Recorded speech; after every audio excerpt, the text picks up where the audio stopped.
Hi, I'm Lauren English, licensed professional counselor and business development representative with Pinnacle Point Hospital. Happy to be back for Wellness Wednesday. Today we're going to be talking about how to manage perfectionism. And I think a lot of us probably at one point in our lives have faced some sort of form of this, whether we just like things in order a certain way or we just have higher standards for things. So I'm going to give you a few ideas on how to help manage perfectionism in your life that I hope will be helpful for you.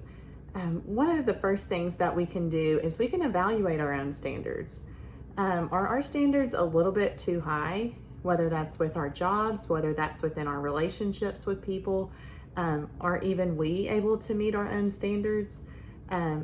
If we're not, then maybe, we need to reevaluate what's actually feasible. And taking a step back and looking at that from a different perspective can help you big time in realizing that you might have been holding yourself to way too high of a standard for a long time, causing you to constantly strive to be better or more or work harder. And that's really exhausting. The next tip I want to give you is use hypothesis testing.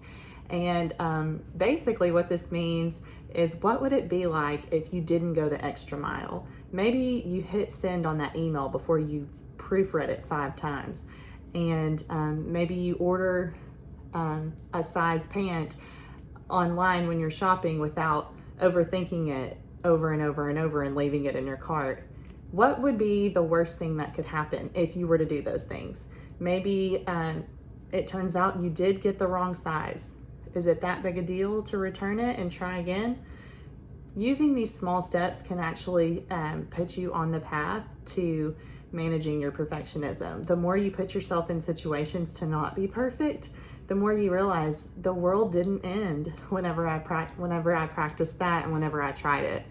And the last tip I have is actually from cognitive behavioral therapy, and this is challenging your perfectionistic thinking. In general, being able to ask yourself questions about how you think about things is a great form of helping yourself with your mental health. For instance, a perfectionistic thought would be, my friend should never be late, ever. I am justified in putting judgment on them for being late. So you're holding a really high standard there.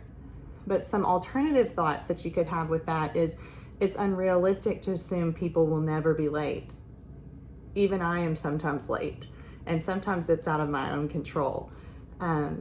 So that's a little bit more of a rational thought that you could put in place there.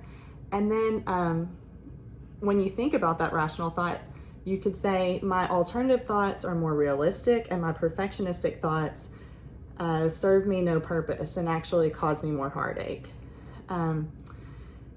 If your friend does happen to be late over and over and over, it's not the end of the world. You could just politely mention it to them without being so negative or having such a harsh standard.